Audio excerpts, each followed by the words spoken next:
Yes, good morning, students.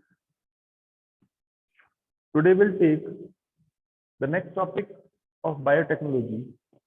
In last classes, we explained about the tools of recombinant DNA technology, the process of recombinant DNA technology, in which we discussed the complete recombinant DNA technology in this way that we can obtain the product or the new product, and then we can obtain the hybrid organisms or animals.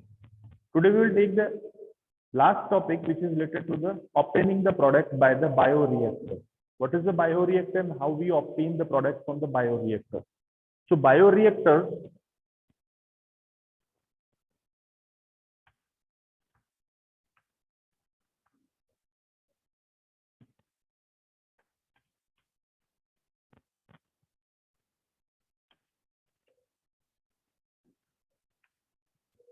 is a large instrument, tank-like instrument, which contain many systems to culture the bacteria, which generally contain the plasmid, which is recombinantly prepared.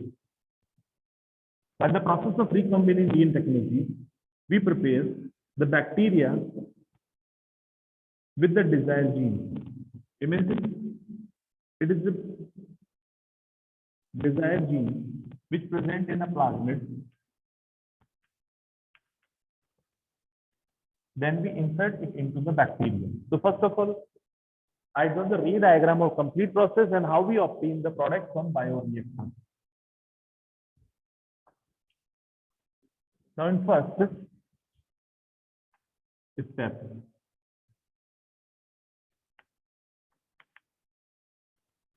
desirable gene or DNA. Second, next is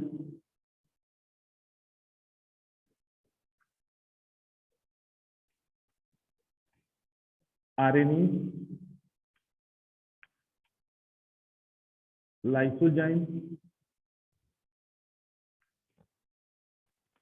introduced into the target cell. The target cell is the cell from where we obtain the desirable gene. So in first step, first we select the gene of desire. In second case, we use the RNAs and the lysozyme introduced into the target. Clear? Now, RNAs and lysozyme both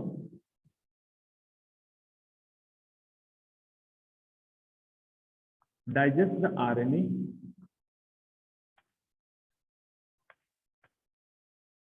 and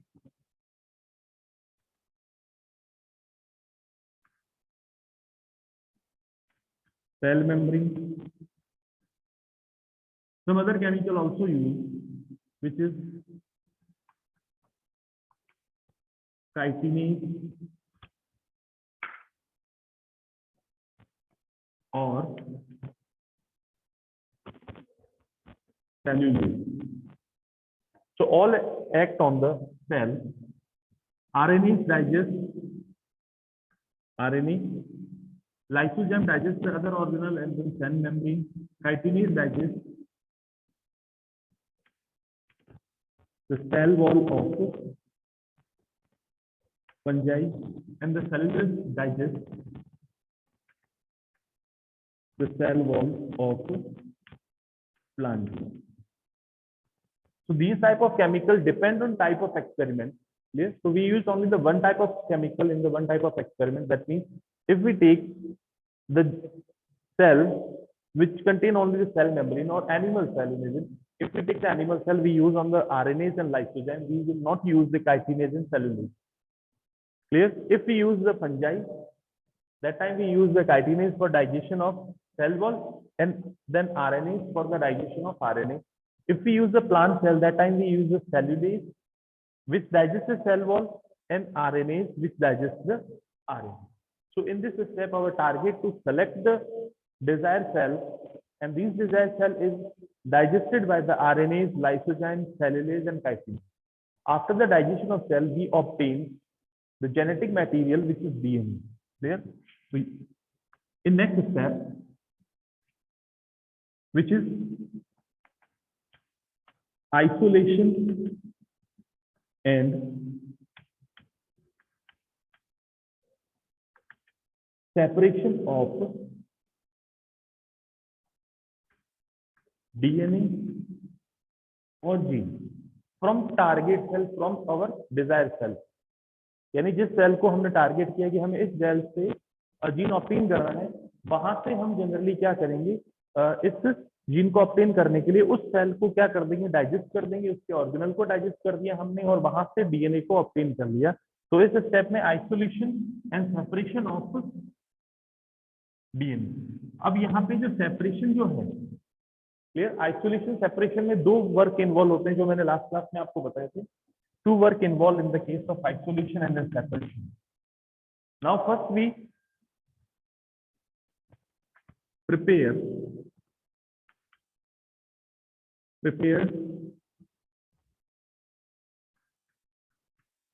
restriction, we prepare restriction endo, we prepare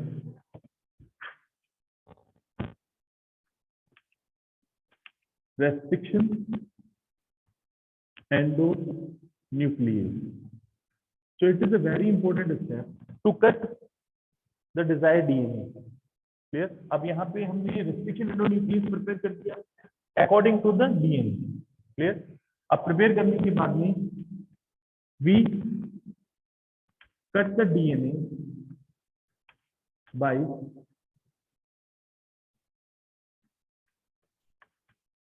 restriction endonuclease. Clear? After the preparation of DNA, when we prepare the DNA, we cut the DNA with the help of restriction endonuclease. ये कई बार बताया जा चुका है आपको tools में भी और टेक्निक में। ये पूरी प्रोसेस एंड तक चलेगी जब तक बायोरिएक्टर से हम बाई प्रोडक्ट ऑप्टेन नहीं कर लेते, नंबर 1, और सेकंड हम किसी भी हाइब्रिड जीन को ऑप्टेन नहीं कर लेते, तो वहां तक ये पूरा रे डायग्राम चलेगा। तो अगेन रिपीट, डिजायरेबल जीन हमने सेलेक्ट कर लिया कि हमें क्या ऑप्टेन करना है, फिर उस पर इंट्रोड्यूस कर दिया हमने इमीडिएटली आरएनएज, लाइसोजाइम और काइटिनेज और सेलुलोज। ठीक है, वो डिपेंड करेगा कंडीशन पे कि सेल कौन सी है। ये इंट्रोड्यूस करते ही ये इस रेस्पेक्टेड जो अपने केमिकल्स होंगे उनको डाइजेस्ट कर लेगा। डाइजेशन करने के बाद हमें ऑब्टेन होगा डीएनए। क्लियर? अब इस डीएनए को हमारा टारगेट होगा कि जेनेटिक मेटेरियल या न्यूक्लियस से हमें इसको आइसोलेट करना पड़ेगा और उस पर्टिकुलर जीन को मेन डीएनए से आइसोलेट करना पड़ेगा, क्योंकि जो पूरा डीएनए है वो हमारे यूज का नहीं है। So it is involve in the isolation and separation of DNA. तो इसके लिए फर्स्ट स्टेप में क्या करेंगे, in the first step we prepare the restriction endonuclease enzyme. पहले से प्रिपेयर नहीं होता है, इसके अकॉर्डिंग ये प्रिपेयर करना पड़ेगा। Now these restriction endonuclease enzyme introduce into the respective DNA, introduce करेंगे और ये रेस्ट्रिक्शन एंडोन्यूक्लियस एंजाइम अपनी रेस्पेक्टेड पैलियंड्रोमिक सीक्वेंस और फर्दर सीक्वेंस को रिकॉग्नाइज करके और वहां से इसको कट कर देंगे। ठीक है, अब जब यहाँ से कट हो जाएगा तो कट होने के बाद में इसको आइसोलेट करना, एसेंशियल इसने तो कट कर दिया, सेपरेट कर दिया उसको। अब उसको मेन डीएनए से हमें आइसोलेट करना है, सेपरेट करना है, क्योंकि उसी समय मिक्स होता ही है। सो नेक्स्ट आइसोलेशन के लिए हमने क्या यूज में लिया था, the technique which we use for the isolation which is called gel electrophoresis. तो यहाँ पे क्लियर हो गया, cut DNA by restriction endonuclease. Next is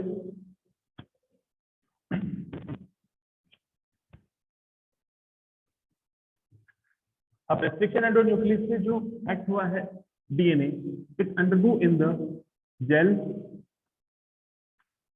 electrophoresis.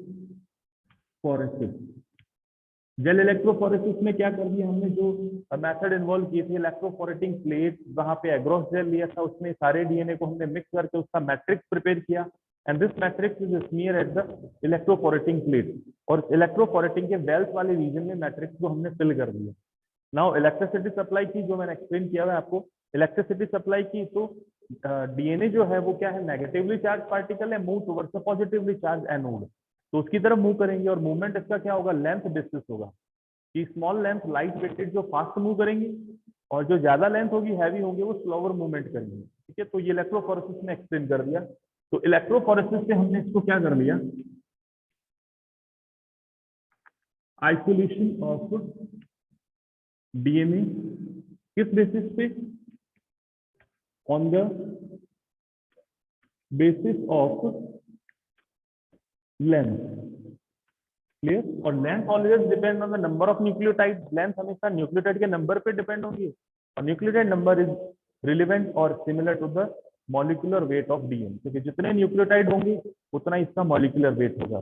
तो लेंथ के बेसिस पे हमने इसको आइसोलेट कर लिया, सेपरेट कर लिया। क्लियर। तो इलेक्ट्रोफोरेसिस के थ्रू हमने इस डीएनए को सेपरेट कर लिया।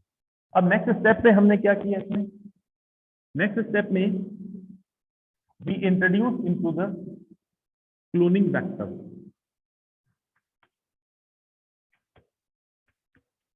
ठीक है। अब यहाँ पे क्लोनिंग वेक्टर में हमने इसको इंट्रोड्यूस किया so that we can obtain the desirable gene. हम डिजायरेबल जीन के कई सारे क्लोन ऑब्टेन कर सकते हैं, and also remove the some other non transformant, यानी नॉन ट्रांसफॉर्मेंट भी रिमूव कर सके जो हमारे एक्सपेरिमेंट के लिए यूजफुल नहीं है। Non transformant means this is not necessary and not provide the product in the BT experiment.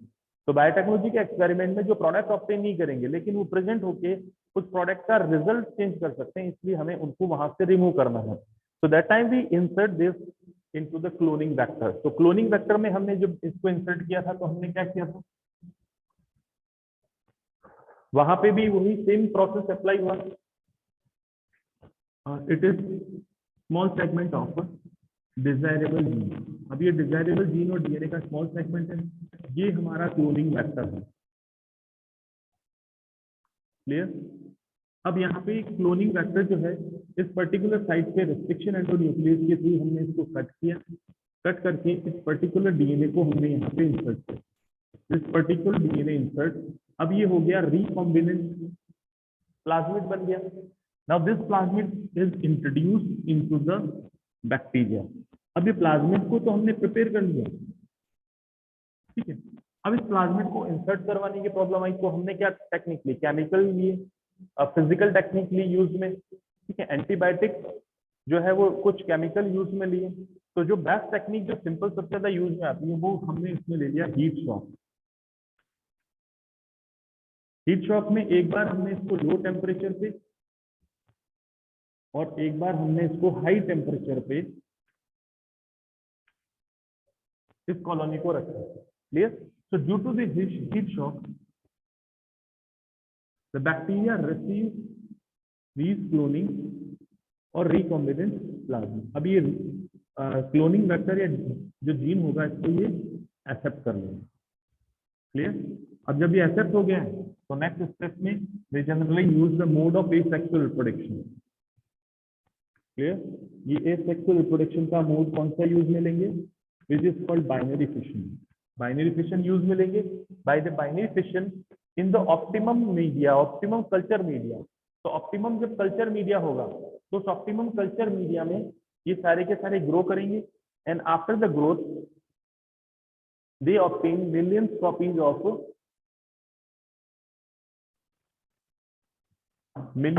Of desirable gene. अब इनकी मिलियंस कॉपी जो है डिजायरेबल जीन की ऑब्टेन हो जाएगी। अब यहाँ पे जो हमने ये रिकॉम्बिनेंट बैक्टीरिया माने रिकॉम्बिनेंट डीएनए माने जो ऑब्टेन किए हैं हमने, यहाँ पे आते ही इसके दो स्टेप बन जाते हैं। कौन कौन से,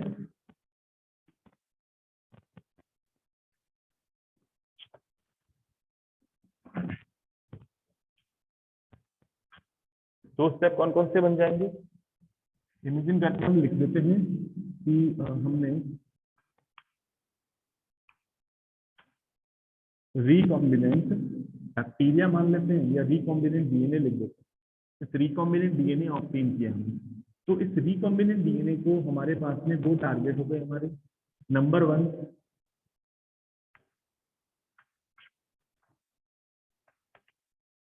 ऑब्टेन प्रोडक्ट और ऑब्टेन द हाइब्रिड एनिमल और ऑर्गेनिज्म। तो हाइब्रिड ऑर्गेनिज्म ऑब्टेन करेंगे। हाइब्रिड ऑर्गेनिज्म मैंने बताया था आपको दो टाइप के हम ले सकते हैं, प्लांट भी प्रोड्यूस कर सकते हैं, एनिमल भी प्रोड्यूस कर सकते हैं, ठीक है। अब हाइब्रिड ऑब्टेन करने के अलावा जो ऑब्टेनिंग प्रोडक्ट है as per in your NCERT, तो ये प्रोडक्ट ऑब्टेन करने के लिए जितने भी हमारे पास में जो कल्चर बैक्टीरिया है, all culture bacteria introduce into bio reactor tank. ठीक है, ये लार्ज साइज का बायो रिएक्टर टैंक होगा ये। क्लियर। अब इस लार्ज साइज के बायो रिएक्टर टैंक की फैसिलिटी क्या होगी?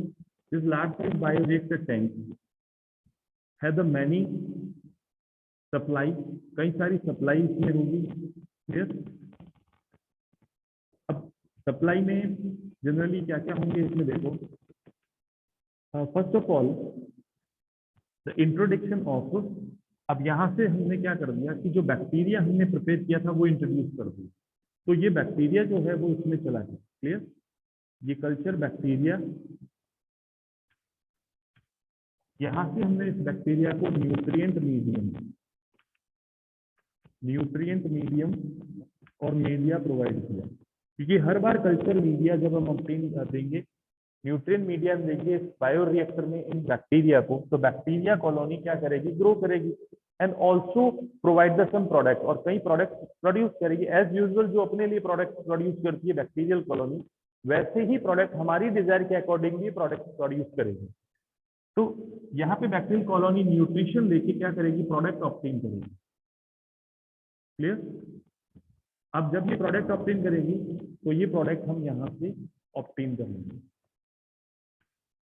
क्लियर। अब ये जितने भी प्रोडक्ट हमने ऑब्टेन किए हैं, it undergo in the down stream process. Down stream process में इनका प्योरिफिकेशन होगा, इनकी पैकेजिंग होगी, इनका एनालिसिस होगा, इनके ट्रायल्स होंगे, और आफ्टर ट्रायल्स मार्केटिंग के लिए अवेलेबल हो जाएंगे ये प्रोडक्ट। ठीक है। दूसरी प्रोसेस में क्या होगा कि बैक्टीरिया को कई सारे न्यूट्रिएंट मीडियम देने के बाद ये बैक्टीरिया जो होगा वो प्रोड्यूस जो है प्रोडक्ट है प्रोड्यूस नहीं करेगा, तो इस पर्टिकुलर एरिया से इसको रिमूव करके नए बैक्टीरियल कल्चर को इंट्रोड्यूस कर देंगे। So it is involvement of production of new type of products with the help of biotechnology. So bioreactor is the large size tank which is introduced with the millions liter of the bacteria to produce the millions amount of product. अब इस product में क्या क्या हो सकते हैं? Antibiotics हो सकते हैं, इस प्रोडक्ट में हार्मोन हो सकते हैं, इस प्रोडक्ट में कुछ टाइप के प्रोटीन हो सकते हैं। So all products are involved in the case of bioreactor product और biotechnological product. तो यहाँ तक तो ये सारा सिस्टम सीक्वेंस में आ गया एज पर योर एनसीईआरटी। लेकिन जो एप्लीकेशंस वाला चैप्टर है, उस एप्लीकेशंस वाले चैप्टर में एक स्टेप और दिया है कि हम हाइब्रिड ऑर्गेनिज्म कैसे ऑब्टेन करते हैं। क्लियर। तो यहाँ तक तो इस प्रीवियस चैप्टर में था, ये चैप्टर का लास्ट टॉपिक था। Now we take the how we obtain the hybrid organism. अब हाइब्रिड ऑर्गेनिज्म कैसे ऑब्टेन करते हैं वो अब हम इसमें डिस्कस करते हैं।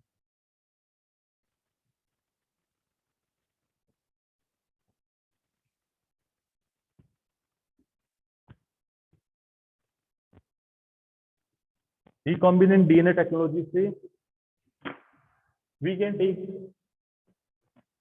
एग्जांपल कि हमारा टारगेट है कि या तो निम्फ जीन जो है ये हमें प्लांट में ट्रांसफर करना। तो फर्स्ट ऑफ ऑल हम क्या करेंगे? नाइट्रोजन फिक्सेटिंग जीन जो होगा, जिस सेल में होगा उस सेल से cell with nitrogen fixation gene. ठीक है, जो नाइट्रोजन फिक्सेशन करते हैं लेग्यूमिनेसी फैमिली के प्लांट से। क्लियर। अब इनमें जो नाइट्रोजन फिक्सेशन जीन होगा, फर्स्ट स्टेज में क्या करेंगे? वही process, obtain the DNA with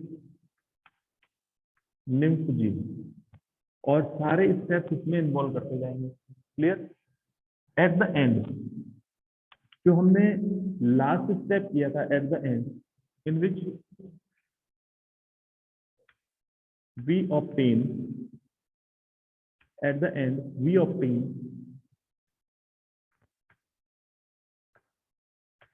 recombinant DNA। Clear.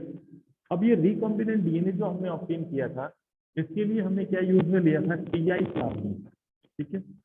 अब ये जो टीआई प्लाज्मिड हमने जो यूज में लिया था, it is tumour inducing plasmid है, यानी कि ये जो टोबैको प्लांट में ट्यूमर जो है वो इंड्यूस कर सकता है, रैपिडली उसकी ग्रोथ को इंक्रीज कर सकता है।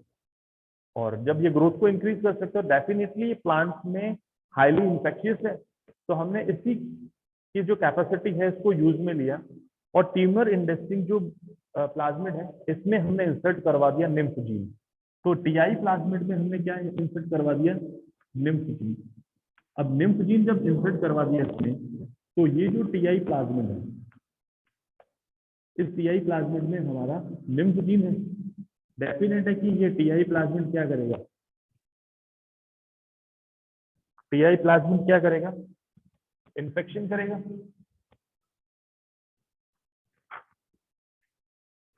Now this TI plasmid with nymph gene infect plant zygote. 7. Infect the plant zygote. Now the plant zygote introduced with the nymph gene or introduced with the TI plasmid. TI plasmid के साथ introduce होगा, and this TI plasmid transfer the nymph gene into the zygote. अब जो plant का ये जो zygote बना है 2n होता है ये, और इस जाइगोट के पास में क्या है, इस जाइगोट के पास में क्रोमेटिन नेटवर्क है। अब इस क्रोमेटिन नेटवर्क के पास में दूसरे जीन तो है उस प्लांट से रिलेटेड, लेकिन nymph gene also introduced in the zygotic level of plant. जब प्लांट एग सेल और पॉलन ग्रेन का फर्टिलाइजेशन होता है, डबल फर्टिलाइजेशन, तो उस समय क्या बनता है, जाइगोट बनता है। तो जाइगोट सिंगल सेल है, प्राइमरी सेल, फर्स्ट सेल है डेवलपमेंट की। तो इस सेल में क्या होगा कि जेनेटिक मटेरियल जो है इसमें हमने इसको इंट्रोड्यूस करवा दिया। तो इंट्रोड्यूस करवाते ही इसके जेनेटिक मटेरियल में निम्फ जीन क्या हो गया, फिक्स हो गया, न्यू जीन इंट्रोड्यूस हो गया। अब जब ये जाइगोट डेवलप होगा, डेफिनेट है ये जाइगोट डेवलप होगा तो सीड प्रोड्यूस करेगा, और सीड प्रोड्यूस करने पे जो प्लांट बनेगा, they are capable to fix, this plant is called hybrid plant, and this plant capable to produce nitrate or nitrite by fixing of environmental nitrogen. In simple language we can say they are capable in the nitrogen fixation. So this is called the product, this is the process is called obtaining the recombinant DNA technology. This is called the product obtained by the hybrid process. तो हमने दो process इसमें किए हैं, दोनों process में repeat कर देता हूँ। लास्ट मैंने जो प्रोसेस किया उससे प्रोडक्ट ऑब्टेन कर लिया, और दूसरा जो प्रोसेस बताया इसमें हमने हाइब्रिड ऑर्गेनिज्म ऑब्टेन कर लिया, हाइब्रिड प्लांट ऑब्टेन कर लिया। ऐसे ही व्हीट है, राइस है, बार्ली है, जितने भी क्रॉप प्लांट्स हैं उनमें बड़ी प्रॉब्लम क्या आती है, ड्रॉट, ठीक है। सेकेंड प्रॉब्लम आती है डिजीज। तो इन सारे प्रॉब्लम्स को सॉर्ट आउट करने के लिए साइंटिस्ट जो बायोटेक्नोलॉजिस्ट होते हैं वो ऐसे जीन इनमें इंसर्ट करके जो सीड प्रोड्यूस करके फार्मर को देते हैं। तो फार्मर जब इन सीड्स को जर्मिनेट करता है, कल्टीवेट करता है क्रॉप को, तो that time they obtain the desirable result, ठीक है। तो ड्रॉट कंडीशन में भी अपने आप को ये सर्वाइव कर सकते हैं। नंबर 1 प्रोडक्टिविटी इनकी इंक्रीज हो जाती है, नंबर 2, नंबर 3 डिजीज रेसिस्टिविटी आ जाती है इनमें, कोई भी डिजीज जल्दी से नहीं लगती है। तो all are obtain by the biotechnology, clear. तो ये एप्लीकेशन का ये फर्स्ट टॉपिक था, by which we obtain the plant. अब हम एप्लीकेशन का एक टॉपिक जो है वो स्टार्ट करेंगे। The topic of application is that obtaining the transgenic plant, ठीक है। तो लास्ट प्रीवियस चैप्टर कंप्लीट हो गए हैं।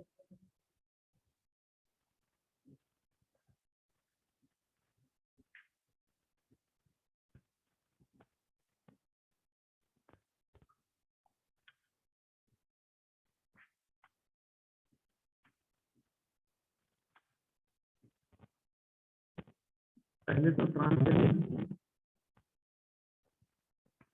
टेक्निक, ठीक है, क्या होती है transgenic technique, and then after then इस टेक्निक का प्रोसेस किस पे बेस्ड है, ट्रांसजेनिक प्लांट क्या होते हैं, एंड देन ट्रांसजेनिक टेक्निक की मैकेनिज्म क्या है, ठीक है। तो first of all we discuss about the transgenic technique.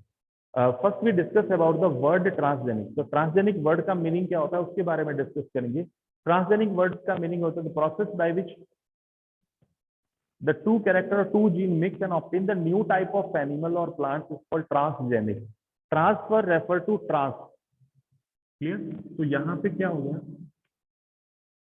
Transfer किसका ट्रांसफर कर रहे हैं, जीन का, किसमें कर रहे हैं, अदर स्पीसीज में। तो transfer of gene from one species, transfer of gene from species one two species second is called transgenic technique. तो यहाँ इस टेक्निक में जनरली क्या होगा कि जो भी जीन होगा वो जब किसी एक स्पीसीज से दूसरी स्पीसीज में, दूसरी वैरायटी में, दूसरे प्लांट में ट्रांसफर किया जाता है, that time we obtain the new product which is called transgenic product. तो टेक्निक को बोलेंगे ट्रांसजेनिक। तो अभी जो मैंने निम्फ जीन ऑब्टेन करने वाली, निम्फ जो जीन ट्रांसफर करने वाली प्रोसेस बताई थी, it is called transgenic process, clear. तो transgenic process means the process by which we transfer the gene from species, one species to another species, that time they are called transgenic technique, ठीक है। Number 2, transgenic technique किस पे based है, clear. What is the basis of transgenic technique? So transgenic technique is the based on the recombinant DNA technology and then tissue culture. Generally it is the based on genetic engineering. तो genetic engineering पे based है, इसमें DNA का एक piece cut करके और दूसरे में इंसर्ट कर रहे हैं, and also involve the biotechnological experiment. So transgenic technique based on the genetic engineering and then biotechnology. Third, transgenic techniques में हम जो जनरली एनिमल प्रोड्यूस कर रहे हैं उनको ट्रांसजेनिक एनिमल और ट्रांसजेनिक प्लांट बोलते हैं। तो जो भी इस टेक्निक से एनिमल और प्लांट प्रोड्यूस हो रहे हैं वो ट्रांसजेनिक प्लांट और ट्रांसजेनिक एनिमल बोलते हैं। तो बहुत से एनिमल्स भी प्रोड्यूस कर दिए गए इस टेक्निक से, बहुत से प्लांट भी प्रोड्यूस किए इस टेक्निक से। And number 4 is the process of technique. तो प्रोसेस जो अभी बताया था वो सारा प्रोसेस उसमें है, ठीक है। एक जीन जो है वो जनरली ऑब्टेन करते हैं, वो जीन ऑब्टेन करके और इसको प्लांट है तो प्लांट में, और अगर एनिमल है तो एनिमल में। लेकिन वहां ये ध्यान रखना है कि जितने भी जीन जो हम ट्रांसफर कर रहे हैं, these all are transfer at the zygotic level. Zygote वाले जो लेवल है, जाइगोट वाले लेवल पे ही इसको ट्रांसफर करते हैं, ठीक है। तभी ये सक्सेसफुल होंगे, जाइगोट वाले लेवल पे ट्रांसफर करेंगे, that time they transfer into the other sales, clear. So it is transgenic technique.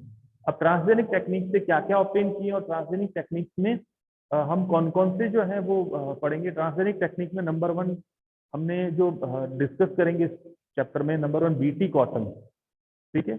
Bacillus thuringiensis जो है कॉटन जो है, बीटी कॉटन प्रोड्यूस किया गया था ट्रांसजेनिक टेक्निक से। काउ प्रोड्यूस की गई थी ट्रांसजेनिक टेक्निक से, जिससे कि उनमें जो मिल्क देते हैं उस मिल्क में प्रोटीन का लेवल हाई है। ट्रांसजेनिक टेक्निक से कई सारे माइस प्रोड्यूस किए गए, कई सारे अदर एनिमल प्रोड्यूस किए गए ट्रांसजेनिक टेक्निक से। प्लांट में अगर देखें ट्रांसजेनिक टेक्निक, तो प्लांट में ट्रांसजेनिक टेक्निक जनरली सबसे ज्यादा सक्सेसफुल है, क्योंकि कई सारी स्पीसीज प्रोड्यूस की गई प्रोडक्टिविटी इंक्रीज करने के लिए। So it is all involve in the case of application of biotechnology which we will discuss in the next class. अब इस चैप्टर के कंप्लीट हो चुके हैं और इस चैप्टर के notes definitely I will provide today, आज प्रोवाइड कर दूंगा। एंड थर्सडे को इसका टेस्ट ऑर्गेनाइज किया, तो मैं ये मैसेज भी डाल दूंगा कि ऑनलाइन टेस्ट होगा, क्लियर।